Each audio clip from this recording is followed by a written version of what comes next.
Coming up next on the CHGO Cubs podcast, driven by our friends at Toyota. It's a Magic Monday. Yes. Justin Roman's here, and it's a big show Monday. That's right. Dan Plesac's here, the conductor of the Big Blue Train, ready to chime in. Who would he sign in the offseason? Who would he trade for in the offseason? Guess what, guys? We got bad intentions. All aboard the Big Blue Train. Choo-choo. CHGO Cubs next.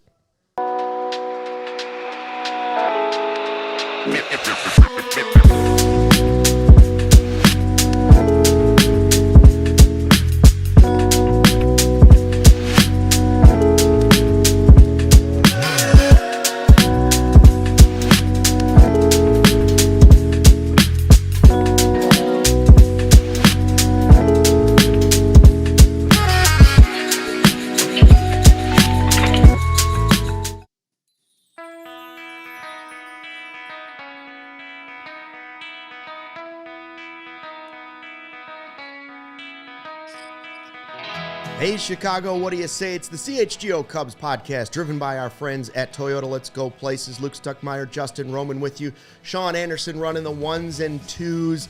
And yeah, every once in a while, we book a big-time guest, but they don't get bigger than this guy. He always picks up the phone. The quirky lefty, Dan Plesac, 18 years in the big leagues, 3-time All-Star, ready to talk some Cubs baseball, fresh off his work at MLB Network at the World Series. Oof. And we will get, apparently he's a psychic too. We'll get to that. We're going to get to that in just a little bit. How you doing, Dan?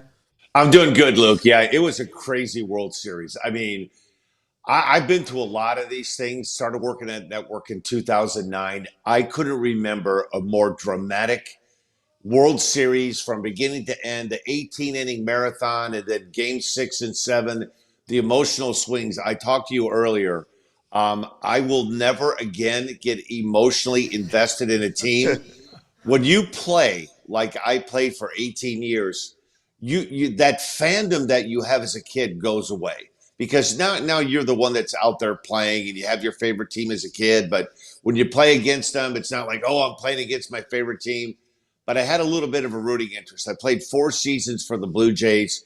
Great bunch of guys. Love their manager, John Schneider.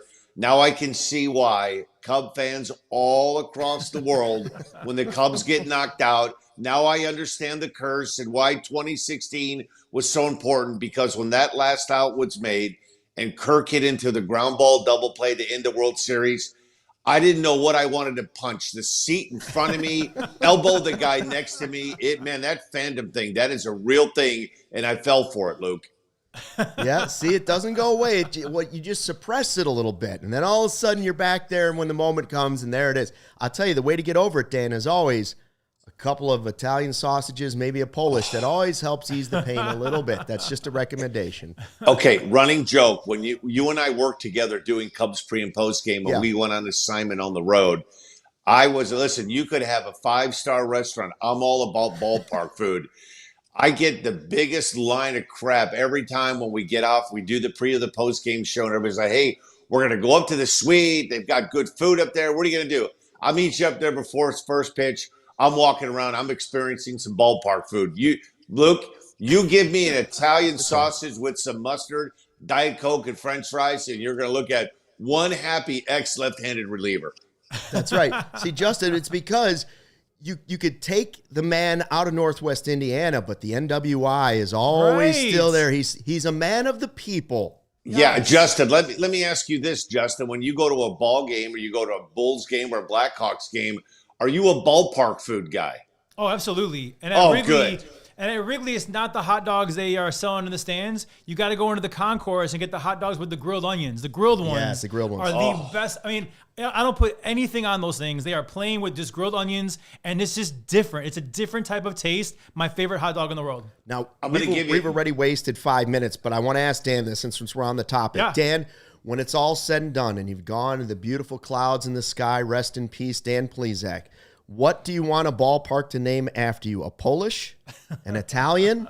Maybe a hot fudge sundae? What would you like to be remembered with? We're going to call that sandwich the sack attack because you're probably going to have a heart attack after you eat it. It's going to be an Italian sausage with mustard, and it's got to be on the grill. I don't want anything that's boiled. I want it grilled. I want that grill taste, light mustard, a bun, preferably a poppy seed bun, but I'll do regular if it goes, and a Diet Coke. So you give me a good Polish with mustard and a Diet Coke, I'm good to go. Awesome. That's good. Poppy seed. I always knew he was crazy, but then he threw the poppy seed at me. Okay. Now, you guys were talking about, Northwest Indiana. I saw you were from Gary, Indiana. How does it feel to be the second most famous person from Gary, Indiana? Because Michael Jackson, born and raised in Gary as well. So how does that feel? Yeah, you know what? I got to tell you, there was also another boxer, and I feel like a real moron, but I got to tell you this story. Early in my career, when I was with the Brewers, we had a coach, Dave Garcia, who was a really good player, and he was a manager, and he was kind of an advanced guy for the Brewers. And he came up to me and he said, Gary, Indiana, you know who's the most famous person to come out of Gary, Indiana? I said, Michael Jackson and the Jackson 5. He goes, no, I'm talking about athletes. And I said, Alex Karras. He goes, nah, Tony Zale, former world champion boxer. I had no idea who Tony Zale was. And this is internet days. We're talking in the early 1980s. I had to go around asking, has anybody ever heard of Tony Zale? And I had to go and look him up in an old encyclopedia to find out who Tony Zale was. So when you ask that question about Gary, Indiana, the first name isn't Michael Jackson. It's Tony Zale to me. Well, you're right there under the Jackson 5 now. Tony Zale, I don't know how many Twitter followers he has, but you got more than that. Hey, Josh Naylor signs this 5-year deal to go back to the Mariners, and that got us to thinking, so when are the Cubs going to make a move? What are they actually going to do? Do you think they will go deep sea fishing, or do you think they're going to be hitting a pond, on a farm somewhere where the fish could be nice, but you don't have a whole lot of competition? Well, if you go and you look at the track record of the Cubs, they normally don't dive deep into that water. They made a great acquisition when they acquired John Lester, when they brought in Joe Madden. But they're normally not an organization, guys, that jumps in for the big fish. The problem is a lot of the big fishes are all represented by the same guy in Scott Boras. And the relationship with the Cubs and Scott Boras hasn't been one that's been, I guess, over the course of time, there haven't been a lot of big ticket Boras items that have gone with the Cubs. It's a good question, Luke. When I look at the team, everybody wants to talk about Michael Tucker. Where's the destination going to be? First 3 months of the year, I felt like his impact was immediate, and it was a guy, wow, you've got to sign this guy. Then PCA got hot, and then the last 2 months of the season weren't as kind to Tucker. He's going to get a lot of attention. Alex Bregman is another guy that's been linked to several teams, and that might be a guy that the Cubs would want to kick the tires on.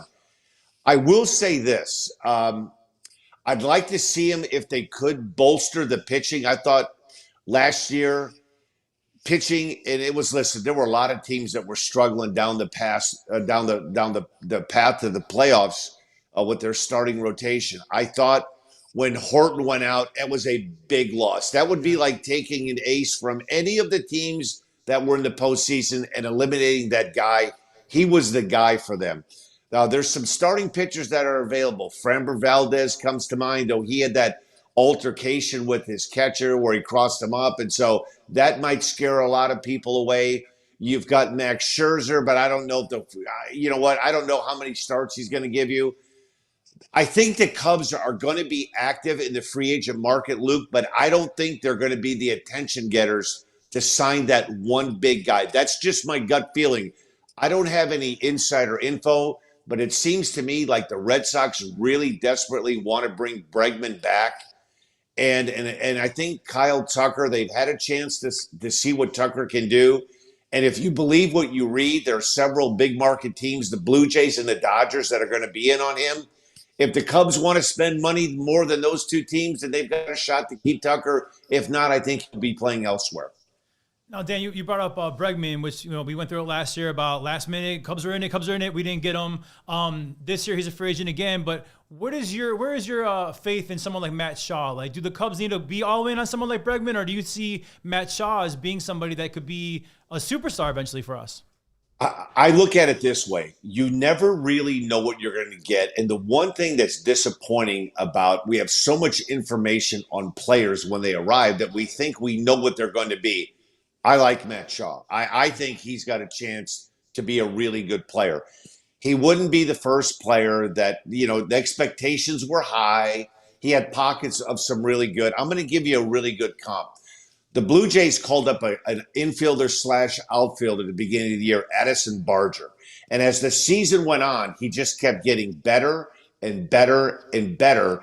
And as that World Series went on, his at-bats got better and better. And Barger, because I had a chance, I watched a lot of Blue Jays games, kind of a free swinger, a little bit more swing and miss than you'd like to have in his game. But as the season went on, Barger got better. And I think the same thing can happen with Shaw. The hardest thing when you have your favorite team and you're trying to figure out is patience, man. That's the magic word. Like, you see flashes for a road trip where you go like, I really like this player. And then you're like, okay, we can depend on them. I don't want to say they let you down. They just don't have that slogan, enough dirt underneath their cleats where they've got enough experience. I like him as a player. I think he's going to be a really good player.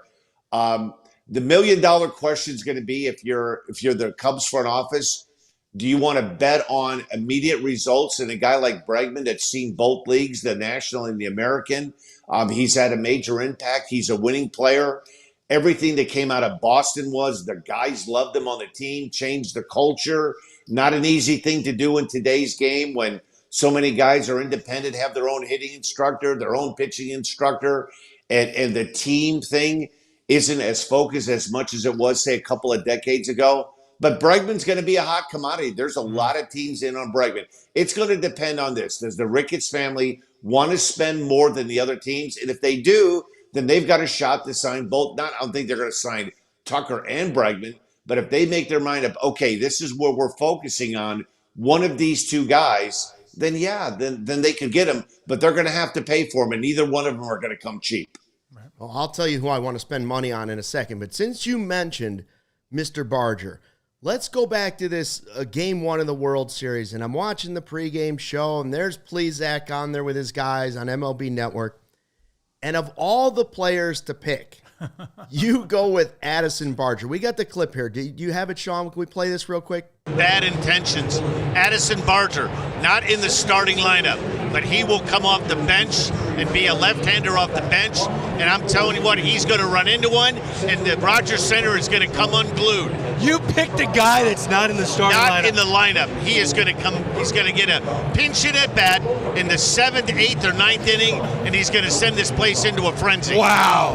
How in the world? How did you know? How did you know? Because he's bad intentions. My home run hunch. You said he's not even in the lineup. He wasn't even in the lineup. I said, Greg, he's coming off the bench. Bad intentions. Dan Plesac's a genius. I mean, that's on the internet forever. Wow. Yeah, and Luke, it's a great story. So I happen to know John Schneider very well. So I'm standing right behind the batting cage, and Barger's group happened to be hitting. And he comes in, and the hitting instructor said, hey, man, I want you to think left center now. You're probably, if you're going to more than likely see a lefty. He had the best 2 rounds of BP, just hitting bullets in the gap in left center. Not homers, but line drives, thinking left field, other way off a lefty. The last group, the last hitting round, go ahead and turn it loose. He sent 7 or 8 balls into the second deck. And I'm like, man.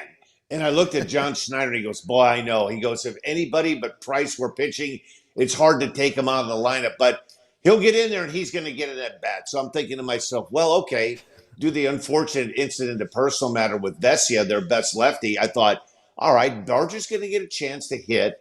It's more than likely going to be off of Banda or a righty coming out of the bullpen. I'm walking away from the cage, and David Schneider says to me, he goes, who you got today? You got Varsho or Barger? I said, I've got neither. He goes, what? I went to Alejandro Kirk. He goes, oh, why'd you go to him? I said, well, he's in the lineup. He goes, Barger's swinging it right now, man. I go, yeah, you're right. So I called. I had my cell phone. I'm behind the batting cage. I called the producer, Chris Romebeck at MLB. I said, Chris, is it too late to build a board? I want to switch my pick. He goes, no, who do you want? I said, Addison Barger. So I took Barger. So we start the show, and we don't rehearse anything. And that's when Greg set it up with, you're taking a guy that's not even in the lineup. And I said, I don't know why it popped into my head. I know Greg, but he's going to come off the bench and get a pinch hitting appearance, and he's going to send this place into a frenzy. And when I said it, Luke, I felt really good about it. And then when the game started going on, I'm like, I don't know about this. And then, Luke, I'm in the MLB Network suite, and I see a guy coming out of the on-deck circle, grabbing a bat that's Barger. Emsinger looked at me and said, this could be the greatest home run call ever. I said, well, we're going to see how it plays out. The count got to 2-1. I looked at Greg. I said, Greg, if it's going to happen, it's going to happen right here, 2-1. Greg, Luke, no sooner than the words came out of my mouth, he hit that thing, hit the grand slam. And I'm telling you, for the first time, I will say this. If you ask me right now, who is my favorite player in the world in baseball? Addison Barger is my guy. Yeah, He is my dude forever, Addison Barger. All right, that's an amazing story. And that's why when Dan's negotiations come up for a new contract at MLB Network, he plays that clip and he just drops the mic and he walks out of the room. Blank check. Speaking of that, we got to take a quick break to get a word from our sponsors here at the CHGO Cubs podcast. Hey everybody, Bet365 is the place. With the early payout offer, you're a winner if your team goes up by 17 points in an NFL game. Instant payout on straight bets and parlay selections marked as winners. Download the app and use the code CHGO365 when you sign up. Right now, some great NFL offers. Thursday Night Football, $10 safety net bet. And on Monday Night Football, so you could do this tonight, 50% super profit boost token on same-game parlays. Yeah, 100% parlay boost. Double your winnings on parlays with the Bet365's 100% parlay boost. Download the app and use the code CHGO365 when you sign up. And breaking news, new customers now get $200 in bonus bets when you bet $5, win or lose. Sign up and use the code CHGO365, deposit $10 and bet $5 to get $200 in bonus bets if your bet wins or loses. Bonus bets can be used on spreads, totals, player props, futures, and more. Whenever the moment, it's never ordinary at Bet365. Must be 21 and older. If you or someone you know has a gambling problem, crisis counseling and referral services at 1-800-GAMBLER, in-app only. Hey, everybody. All right, athletes, here's a question for you. Are you serious about leveling up your game? Because right now, a coach could change everything, and finding one is easy with eye on the ball. I could have been like Dan Plesac, a big league legend, but nobody taught me how to throw a curveball. I wasn't athletic. I wasn't left-handed. I wasn't gifted. I needed a coach. I needed the coach. Doesn't matter if you're just a kid starting out or competing at the top level. You could sign up totally free at eyeontheball.net. Create your profile and start searching. From soccer to swimming, baseball to basketball, you name it. The coaches are there. So what are you waiting for? Your future coach is just waiting. Jump on today at eyeontheball.net. That's eyeontheball.net. Find your coach and take your game to the next level. Back on the CHGO Cubs podcast with MLB Network's Dan Plesac, former Cub and my former teammate, and we were just talking about the Addison Barger call. First of all, unbelievable. Amazing. Now, let's get back to the Cubs, okay? We got a question. You mentioned some pitchers in there. Justin and I have a dream, and that dream is that Dylan Cease returns to the franchise that could have made him great had he not been traded away. What would Dylan Cease mean to a Cubs rotation, and can you give it just a tiny mustard seed of a chance? Mustard seed, probably more than a mustard seed. Yes. It was kind of a down season for him because the expectations were so high. He has what everyone's looking for, swing and miss in his game. The ability to strike people out, the ability to miss bats. I thought as the season went on, he picked a bad time to have, by his standards, a mediocre season, but as the season went on, he had a couple of good starts towards the back end of the season, and he's going to be a very high ticket item. I've heard that the Orioles are kicking the tires, Blue Jays kicking the tires. You're bringing up a lot of guys, but unfortunately, the cat's out of the bag on a lot of these guys. He would be a great fit. I think if Justin Steele is back in that starting rotation, you have Horton back into that starting rotation, and you could add one more guy, because when it all comes down to it, and I think you saw this with the Cubs, when you rely on offense to get you through, it's hard. As good as they were the first 2.5 months, that Cub offense, I had a chance to talk to Dave Roberts. I did an MLB Network showcase game, and I asked him, hey, who do you think was the best team up until now that you played? He goes, I'm telling you, that Cub lineup is serious, man. Wow. It reminds me of an old American League lineup with the DH. They can hit. And I was like, wow, it kind of surprised me. Then the numbers started to bear that out as the season went on. Like they were hitting for slug. They were on base. They weren't striking out a lot. And then they kind of went into a little mini free fall. But that happens when you base your team on run production, because it's so hard to predict that from year to year, guys having good years, bad years. I just think that you're better off if you can handle things. I think the Blue Jays won the AL East because, quite honestly, they had the best pitching in the East, Luke. When I picked the Blue Jays to get to the World Series on opening day and win the AL East, only because I love the starting pitching. Now, Jose Barrios was put on the IL the last 2 weeks of the season, so he wasn't part of the postseason. And I didn't even know, some of the young players that end up having a big say in things. But I loved Chris Bassett. I thought Scherzer was going to be a really good addition.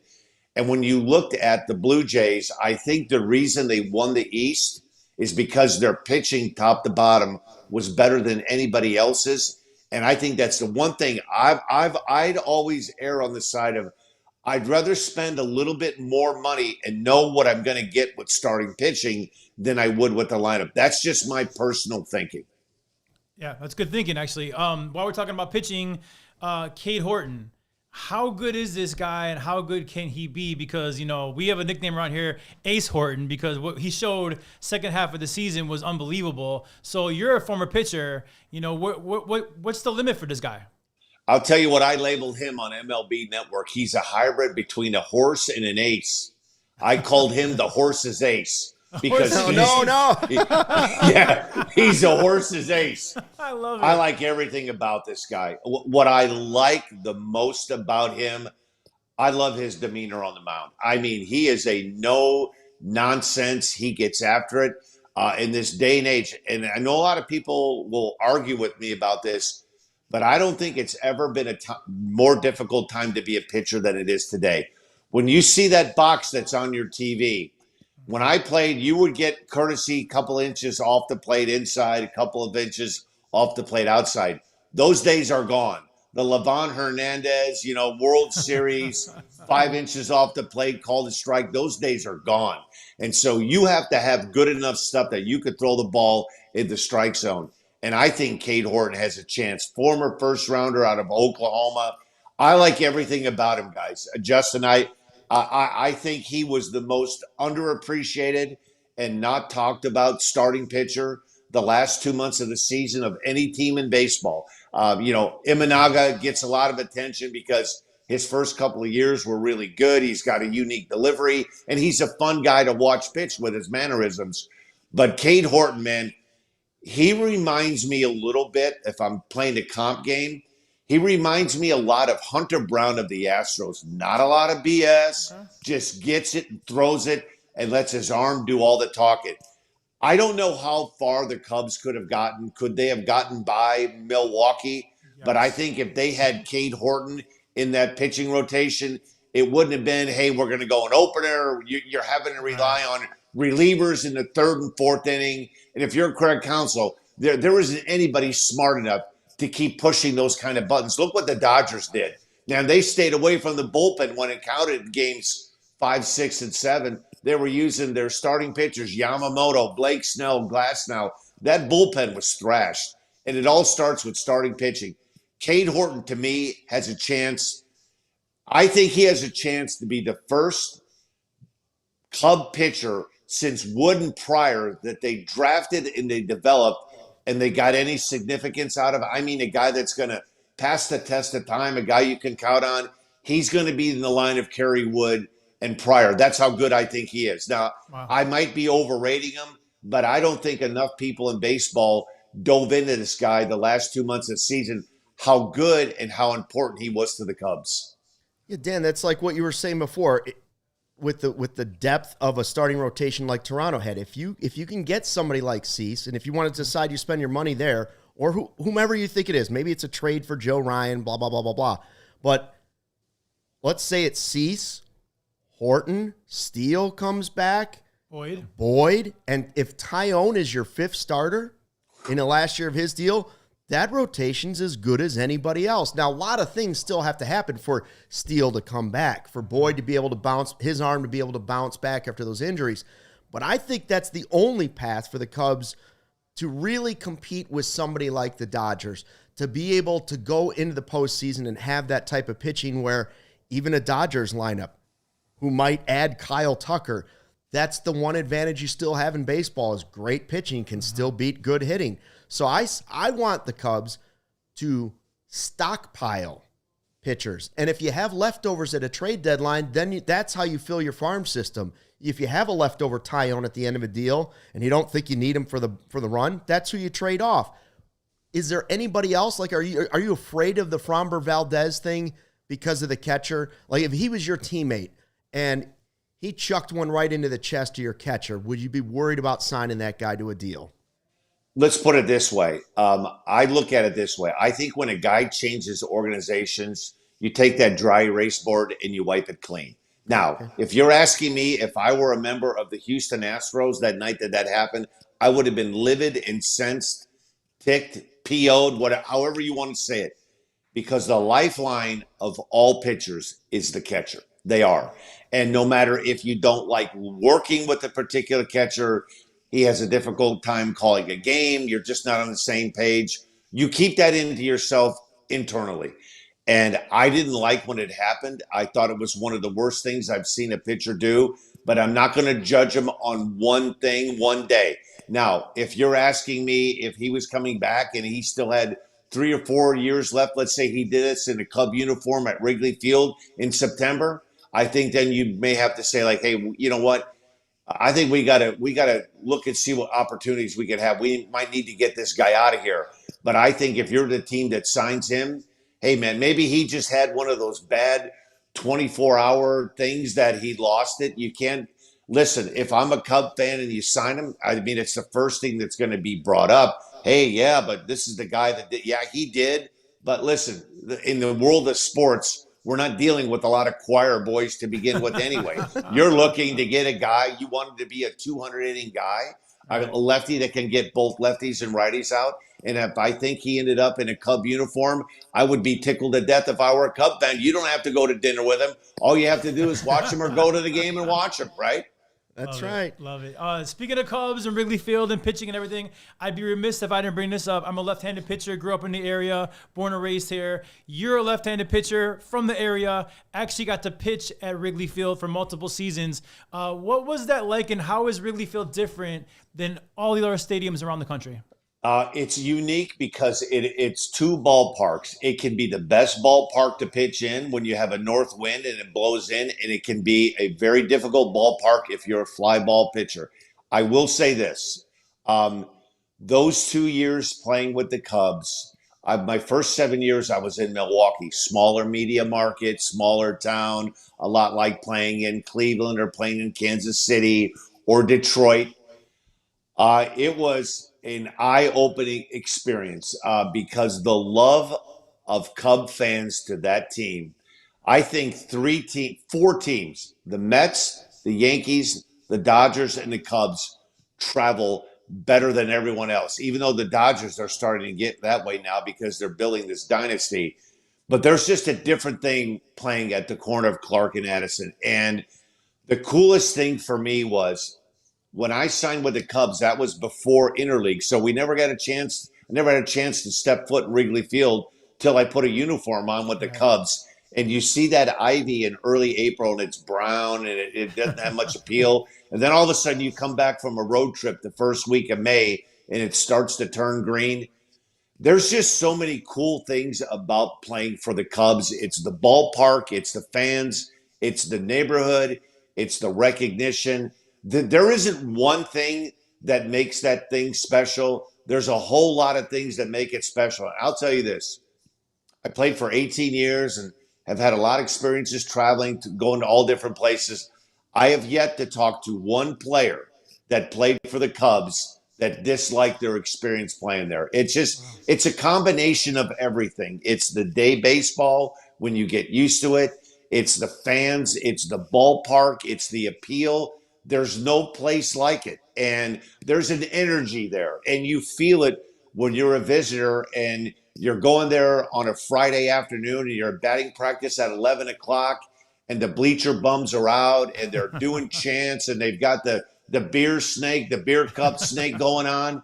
There's no place like it, man. It's a tamer version of Yankee Stadium, but those two ballparks to me, Yankee Stadium and Wrigley Field, stick out the most. That when you walk in, they don't feel like any other ballpark. You know, if you've never been to a game, I hope your first one isn't at Wrigley Field because you really don't have a gauge of what it's like. Right. Go to 10 or 12 other ballparks, then go to Wrigley, and you'll walk out there going, I get it now. It's a unique place.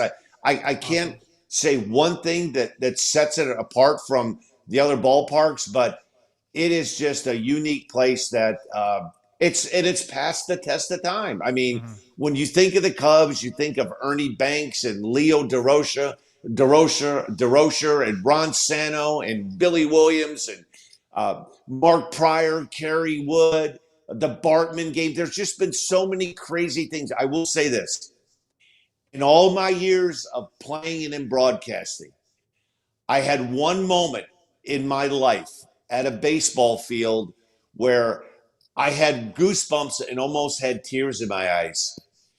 With 2 outs, when they clinched to go to the World Series against the Dodgers, when that last out was made, and to feel like that's home for me, Northwest Indiana, and even though I'm working a national job, I was covering that game for the network. And we had a stage on the field before, and we did a show after. That last out, I was standing by the left field foul pole because we weren't able to get on the field. And when that ground ball was hit and the last out was made, that place erupted. And I remember looking around and seeing all kind of generations of Cub fans, from young to teenagers to college kids to grandparents to post-grandparents, and just seeing the raw emotion of, I'm going to see a World Series in my time, and I will never forget this. After the celebration, the players are running on the field. That singing of Go Cubs Go was like nothing I've ever experienced ever in my life. I was standing there, Justin, by the left field foul pole, watching these people sing Go Cubs Go. And man, I almost had tears in my eyes. I was like, I get it, man. I finally get what it's all about. Because, when you ask people about, there are just certain teams, the Yankees, the Cubs, the Dodgers, the Red Sox, you know what they are. When somebody said, hey, you're a Cub fan, you could travel anywhere in the United States. Hey, who's your favorite team? The Cubs. Oh, the Cubs. I mean, they're a local national brand, and it's a unique place to play. There's no place like it. It's like when the Blues Brothers said, I've seen the light, the Oh, it is. Right? That's it. Yeah. All right, more with the great Dan Plesac from MLB Network in a minute, but first a word from our sponsors. Mando whole body deodorant, safe to use anywhere on your body. Pits, balls, thigh folds, belly buttons, butt cracks, and feet. Clinically proven to block odor all day and control your stink for 72 hours. All products baking soda free and paraben free. Choose from a variety of fresh scents like bourbon leather, clover woods, Mount Fuji, or Pro Sport. Clinically proven to control odor better than a shower with soap alone. 12 hours after a shower, the average man's Grundle odor level was 5 out of 10. With Mando, that Grundle odor is gone. 0 out of 10. Mando starter pack, perfect for new customers. It comes with a solid stick deodorant, cream tube deodorant, and 2 free products of your choice, like the mini body wash and deodorant wipes, and free shipping. Special offer right here, 20% off site-wide with our exclusive code CHGO. Shop at Mando, 20% off site-wide with free shipping. Shop Mando.com, and please tell him our former Grundle odor sent ya. 4 Seasons. Hey guys, winter is here. Did you feel that temperature drop? Is your home's heating up to the challenge? At 4 Seasons, we guarantee same-day installation, no extra charge for nights, weekends, or holidays. Save up to $4,000 on furnaces, comfort systems with 4 Seasons heating, air conditioning, plumbing, and electric. Furnaces start at $39 a month, and combos, furnace AC combos, at $57 a month. Call today and save $50 from your trusted local experts. 4 Seasons heating, air conditioning, plumbing, and electric, serving the area for over 50 years. They are your trusted local experts. So visit 4seasonsheatingcooling.com for all their special offers and money-saving coupons. That's 4seasonsheatingcooling.com. Man, when that furnace comes on, you will thank me. Don't get left out in the cold. Call our friends at 4 Seasons. Welcome back to the CHGO Cubs podcast. We've been talking with the great Dan Plesac from MLB Network, former Cub, former teammate of mine. And Dan, it is time to put you to the test.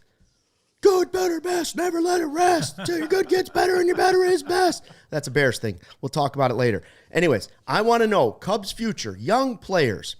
You got just one for each category. Who's your good, who's your better, and who's your best? Okay, my good would be Palencia. I think he wasn't even on the radar when spring training started in Mesa last February. I really like the fact that this guy was handed the ball in the 9th inning, stepped up, and I mean, you talking about a multi-purpose reliever. He was the guy. The postseason started. It was the 3rd inning, the 5th inning, the 6th game. Yeah. It didn't matter what the situation was. Can go multiple innings. I think he's a big part. So I would say he would be good. And you're better. So just a step above Palencia for the future, but somebody that you're very high on. Better would be PCA, Pete Crow-Armstrong. Jury's still out. You know, the first 3.5 months he was great. Started for the All-Star team in the National League. Came a long way in a short period of time. Think he has a bright future. I like to see him get some of that swing and miss out of a game. You know, unfortunately, when you start hitting home runs, I think then you try to become a home run hitter. And I think that took the best part of his game away, which is his speed. He can get on the bases and disrupt it, but it's hard to get on when you're swinging and missing a lot. If you would have asked me in June, I would have said he was best. But after the end of the season, I would say he's better. Okay, and so your best is? Mr. Horton. I just think the Cubs have found themselves an ace starting pitcher. They're hard to find, Luke. And when you have one, very rarely do they become available on the free agent market. And when they do, they've got 7 or 8 years of wear and tear on their arms, so you're not quite sure what you're going to get. You're going to sign a guy to a long-term contract that's pitched for 7 or 8 years, and if he hasn't been hurt, he's probably going to get hurt on your watch because that's just the way the body's made up. I think he is such a good pitcher right now. And like I said before, I think since Woodard and Pryor, he's the best that they've delivered and developed since that point. Amazing. Yeah, I agree with that. Good, better, best. I like all of those. There's some other names you could have put in there. The last part of that phrase from Ben Johnson, the Bears head coach, is never let it rest. And that's where I say never let it rest. Fulfill the dream. Bring Schwarber back. Please find a way for Schwarber to come back. Dan, my 2 favorite guys to cover during the golden era of the Cubs, Schwarber and Hendricks. They, first of all, 2 nicest guys in the world, never had a bad day. Even if they did, they approached it professionally. Schwarber is a guy that fits in a city like Philly, but man, bring him back. When he hit that home run against the Cardinals in the NLDS to get the Cubs past the Cardinals, and he put that one on the scoreboard, I thought to myself, this guy's going to be Babe Ruth. And then the next year we saw him with the injury, and he comes back in the World Series. And I remember being there with you, and we were like, he's coming out of the dugout. It's going to happen. This is going to happen. Now they got to bring him back. Give me just 2%, 2% chance, 5% chance. Can we get anything? Well, I will say this. Is there a chance? Yes. They're going to have to pay. I know the Phillies would like to retain him. There's talk even the Mets would be in if they don't bring Pete Alonso back. He's going to get handsomely paid. I'm with you, Luke. As a matter of fact, at MLB Network, the last World Series post-game show we did, we were talking about, free agents and destinations. And we all brought up, boy, reuniting Kyle Schwarber in a Cub uniform. That would be an instant hit. He knows the ballpark. He knows the city. The fan base loved him. He's a Chicago kind of guy. No nonsense. Not a lot of razzmatazz. Show up. Yeah, he's going to strike out a little bit, but he hit left-handed pitching much better last year than he ever has done in his career. I think if you're asking me as far as the wish list, Luke, that would be number one under my Christmas tree. If Santa Claus delivered Kyle Schwarber under Luke Stuckmeyer's Christmas tree, wearing a Cub jersey, you would be one happy camper. I'm with you on that. The chances of it, I'm going to give it 25%. I'm not going to give it 2 or 3.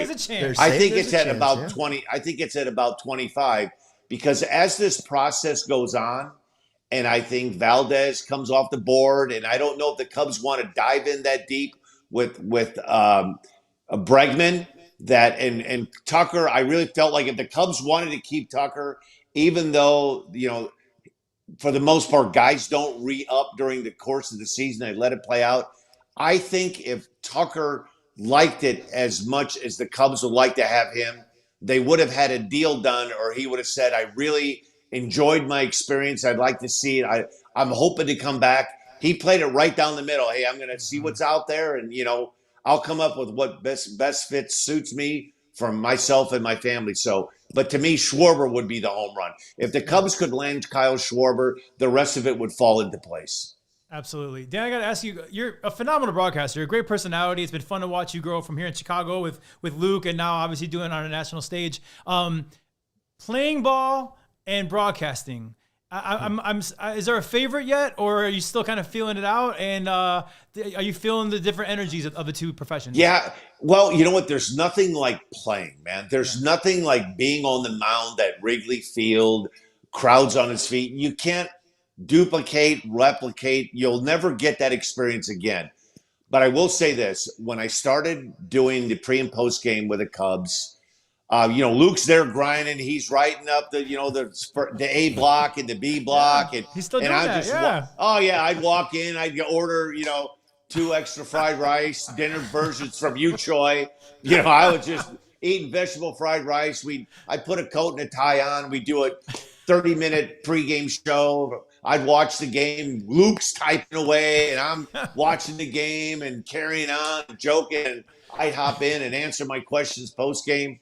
But I will say this. I'm going to tell you what I've realized over the course of time.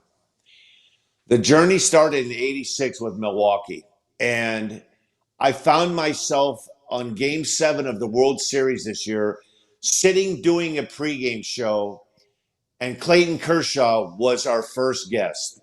And I remember sitting there going, what an amazing run this has been for me. I was able to experience it at the highest level playing. And the toughest part for me when I took this job at MLB, I had to relocate. I had to move. I had 2 daughters, and it meant full-time being out in New Jersey. The job I loved, relocating and restarting my life again, was the hardest part of the equation. But now my daughters are older. One's married, has 2 kids. Natalie's 30. And I'm at a point now where I'm kind of empty nesting and enjoying what I get to do. And I will say this. I was at Game 1 of the World Series, the national anthem. I got goosebumps. The Canadian national anthem, I got goosebumps. One thing I've learned over this since 1986, I love baseball. Yeah. I love baseball more than anything else. So if you're going to ask me, what's the secret to what I've been able to do? If you don't love what you're talking about, it's hard to fool yourself every day that you look forward to going to work. I'm spoiled. I get to go to work every day, and we're talking about the best stories, the best teams, the controversial topics. And I didn't have to do what Luke had to do to try to go run down and find 3 players to fill a post-game spot after they lost a close game.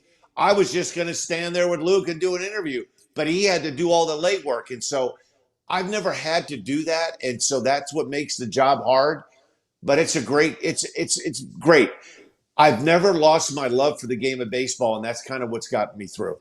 Awesome. What people really don't know is that of all the shows we did together, the one thing that's changed the most is Dan now wears pants on MLB Network. Yes. It was always sweatpants, and sometimes those sweatpants had a little bit of horse racing mud on the side. Yeah, they did. They did. Now, unfortunately, though I will say in the winter now, we don't use the big studio. We use this studio called Studio K for strikeouts, and that studio is from a desk, and it's waist up. Good thing we don't have to get out from behind the desk because, Luke, I'm still wearing the jogging pants underneath Still when I the do those joggers. shows. Oh, yeah. They're on. Amazing. Hey, real quick before we let you go, I had one more. Just in the news today, I saw Draymond Green was getting into it with a fan at the Warriors game the other day. Did a fan in baseball ever really get under your skin at a game when you were pitching or in the bullpen? Anybody ever get into it where you thought, man, I'm gonna go have at least talk to that guy after the game? Anybody? Yes. In Milwaukee, I was struggling. My first 5 years, 3 all-star games, things were great. I started struggling. They decided to take me out of the closer's role and make me a setup guy. And I'm sitting at County Stadium, and I know the guy's face. I don't know his name, but if I see him, I will. I'm gonna give him an earful. And so he was saying, "Hey, Plesac, Sackman, you're the setup guy. No, you're the butler." And so literally, Luke, for like the last 3 months of the 1991 season, every time I would get up to warm up at County Stadium, he was there. He must have went to 60 of the 81 home games, and he would stand up and yell, "There he is, everyone. The butler's back." I never looked at him, but Luke, he got under my skin. He was the only guy in 18 years that I thought, it might be worth spending a night in jail because I want to drop my glove and go up there and let him have one. He was the only guy. He called me the butler. The butler. Dan, I looked it up. In 1991, at home, you had a 5.63 ERA. Away, you had a 2.84 ERA. Was it that guy? Absolutely, It was that guy. Yeah, and I'm telling you what, and it seemed like no matter what I did, Luke, if I can't tell you how many times I warmed up, and at Old County Stadium, the bleachers stopped between the left field and left center field and right center field foul line. So there was a gap. And he would stand on the railing right behind the gap. You could not hear him. And it got to a point where our bullpen coach would be like, "Hey," I go, "don't say anything to him because it's going to make it worse. Just let him go." And he just never stopped, Luke. It went on all of August and September of 1991. And the worst part about it was I wasn't pitching that good, so I really didn't have a reply anyway. So I had to just take it all. And it was a tough time. Well, I think you got the last laugh because he has to watch you That's right. on the national coverage whenever he's putting on, for the playoffs or whatever. So I think you got the last laugh, Dan. Yeah, that's it. Take that, Butler. Yeah. And if you ever see the guy, you don't have to get physical. You don't have to yell at him. All you got to do is tell him, "Hey, look up Barger and Plesac," and then just walk away. Right. Yeah, just walk amen. away. Mic drop. Amen. All right, you're the best. Hey, have you hit a hole-in-one yet? How many hole-in-ones? Yes, one. In All right, 2018, yes, I had one hole in one, and I don't care if I ever get another one. Well, saw it's going to happen. It's going to happen this offseason. It's going to be the second hole-in-one. That's what we wish for under your Christmas tree. Yes. Dan, You got thanks it, for all Luke. the time, man. And Thank you, buddy. I'm It was wishing great. for Thank Kyle Schwarber under your Yes! tree. Yeah. That's Yes. it. We get All right, Schwarber, Justin, you if get a that hole-in-one. happens, you guys have to have me back on if that happens. Yes, please. Oh, we're going to have you Sounds back on good. even if it doesn't happen. All Sounds right, good. thanks, Dan. Okay, you. Luke, Have a see good you, one. Justin. You got it, You guys. too, buddy. Thank you. The great Dan Plesac. I tell you, a lot of people, you work with over the years, some forget you, some move on. Right. Dan Plesac never forgets. He was never awesome. forgets. As big as he is, he never forgets. So I'd call him up. He wants to come on for 40. Let's do 45. Let's do 50. I'll do an hour. He was awesome, better than I ever thought he would be. I mean, I saw his personality on TV before, and he was always great, but like just talking to him, and it was so cool. And I come from radio, as you know, right? So Yeah. I knew a lot of superstars in the music industry, and what you're saying is true. Some guys, we still talk. That's Other right. guys, I send a text, and I'm just left on red. So you definitely know the good guys from the ones who are only in it for your job, right? Well, he said there aren't a whole lot of choir boys in professional sports, but I'll tell you right now, on your hand, if I've met 5 people from the NBA, the NHL, Major League Baseball, the NFL, and we're talking almost 30 years, Dan is on the hand of people you want to introduce to your family. Yeah, he's right. seen- Like yeah. anybody in your family. I got little kids. Dan Plesac, Yeah. I would not a care in the world. And I love his love of baseball. Because Oh, yeah. I think that's what you and I both share as well. Like, I'm holding a baseball. We love baseball. And you can tell when his analysis and with all of his conversation that he just loves the game of baseball. And that's what it's all about, man. Yeah, he used to train horses. wow. You know, the one on the cart? What do they call that? Now I can't think of it. The cart, where where they have the guy riding the cart. Like a jockey? The jockey is in the cart. Okay. Harness racing. Okay, Excuse me. And he used to name all his horses. Ronnie Woo Woo, the Philly Fanatic. Wow, that's cool. And so I sent him a text the other day after the Barger thing. I said, he calls him Bad Intentions because he has bad intentions. Barger, I said, that's your next horse. When you get back into horse racing, down the stretch, Bad Intentions. Yes. Bad Intentions. Absolutely. Right? That's the one. Absolutely. All right. So we forgot to ask him about Kyle Hendricks a whole lot, but Hendricks, the Cubs sent out a nice tweet talking about his long career with the Cubs. Really cool video, by the way. If you haven't seen it, the tribute video Very is nice. amazing, and and honestly, as Plesac was talking about getting tears in his, I mean, like even watching that video back because they highlight 2016 and the NLCS and the World Series. I kind of got tears in my eyes watching that as well, and that the memories of it. And Kyle Hendricks was a major part of our 2016. Kyle Hendricks is on my list of favorite athletes, not because the sound bites were spectacular, Right. not because he would ham it up during a big interview, because of what he did on the baseball field.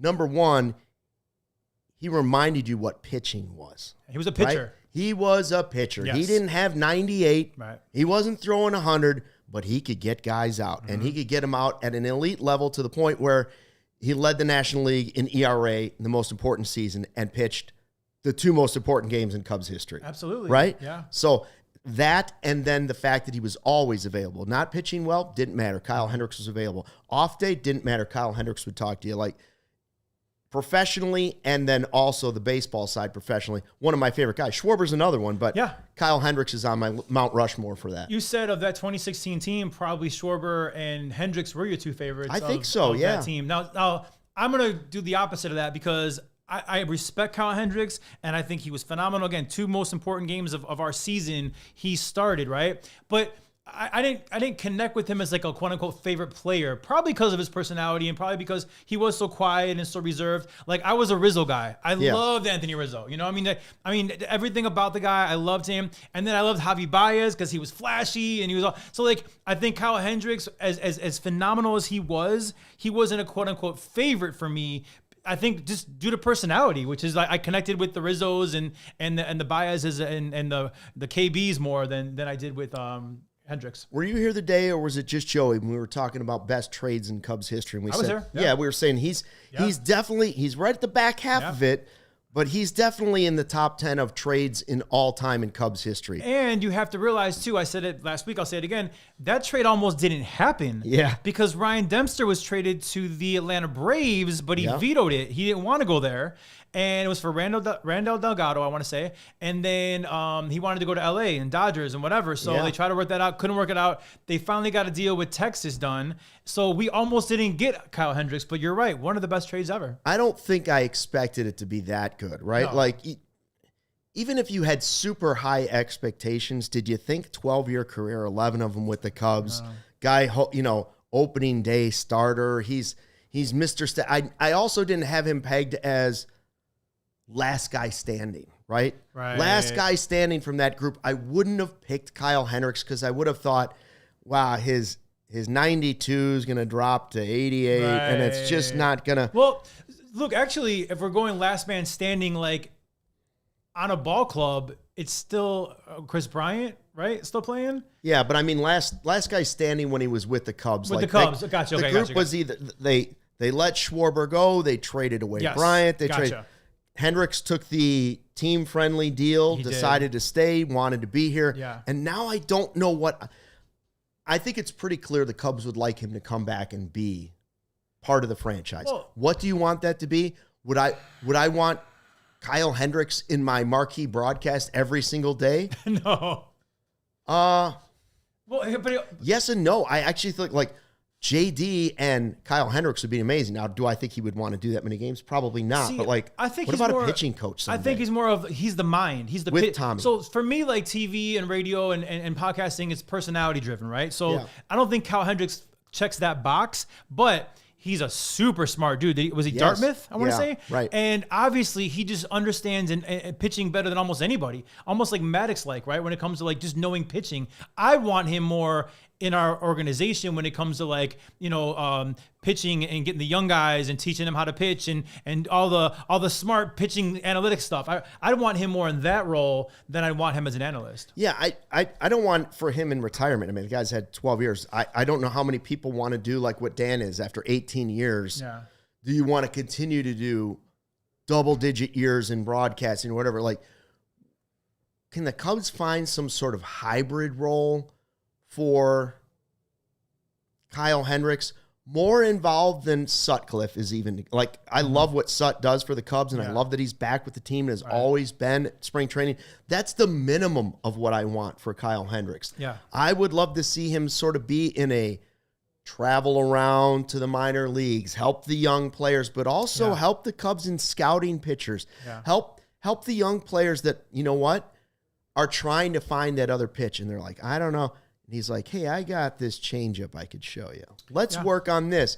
I'm not saying get rid of Tommy Hotovy. I love Tommy Hotovy in that role. Right. But is there a way he can help Hotovy? Is there a way he can help the organization at a level that's comfortable for him? I would love to see it. Evan has a great comment here.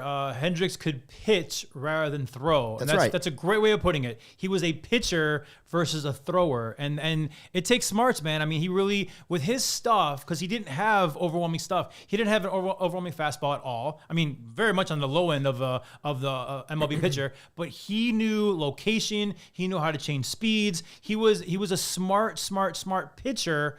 And yeah, I think that absolutely plays in our organization somewhere along the line to help other guys become what he became. How about flipping it and taking it to the other side?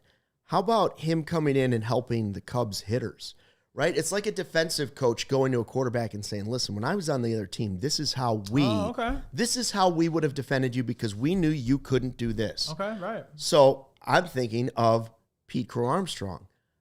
How can Kyle take that demeanor straight down the road, no emotion, and say, listen, you don't need to be this guy. You don't need to be me. Right. But if I can help you channel this here, I know that you're going to be a better player. Now, it sounds crazy, but I also know this is how I would have approached you as a hitter. That's what I was thinking. This is how I would have gotten you out because I know that this is, if it is, like Dan was saying, he hit a lot of home runs, did that sort of, did that hobby him where all of a sudden he was thinking home run, home run, home run? Could he help offensive players in the same way, saying, I would attack you this way? Yes, that's exactly what I was thinking when you started talking about the offensive part. It's like, why don't you just write a scouting report on how you'd pitch PCA? Yeah. And show it to him.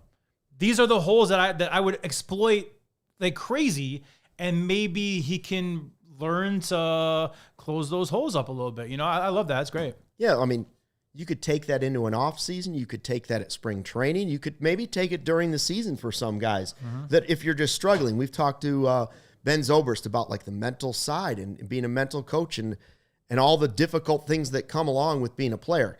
Did anybody handle it better than Kyle Hendricks? Guys have handled it as well, but Kyle was like, is there a bigger situation than starting Game 7? No. And look, is there a bigger disparity between personalities than Kyle Hendricks and Pete Crow-Armstrong. No, that's what I'm saying. They are just polar opposites of the type of player they are. But I mean, both very, very, very talented. And maybe on the flip side, PCA could say, "Oh yeah, well here's what we're gonna do with your wardrobe. We're gonna Yeah, right.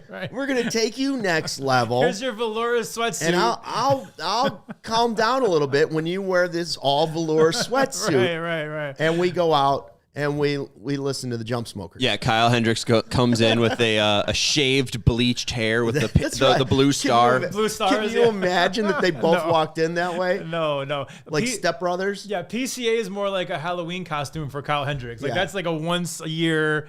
Like I'm specifically trying to be PCA, but that's not part of his everyday get up. By the way, I saw that Justin Turner said he's going to play again. Yeah, I did see that. Not for us. No, not for the Cubs, but not for us. He's going to give it one more year. And frankly, I would say this. If I were him, I'd take the money too. 1,000%. I mean, listen, if teams just are to hang out around some ballparks, stay at Ritz-Carlton every night. And also, by the way, didn't we give him $10 million this year? Like, yeah. I mean, to be a bench player for $10 million, absolutely I'd play until they stop offering me. Well, I'd do it for free, but I would actually pay some organization. I'd pay the Cubs if I could be their bench guy, but whatever. Smells like Colorado. Smells like Colorado. Thanks for checking out the CHGO Cubs podcast presented by our friends at Toyota. Justin and I are back again tomorrow at 2 o'clock in the afternoon. Big thanks to our guy Dan Plesac from MLB Network. You can catch him there. He's doing baseball all the time. He's always talking baseball, and hopefully we'll have him back again soon. Thanks for checking out the podcast. Until next time, fly the W. Bye, guys. We all silly like the mayor.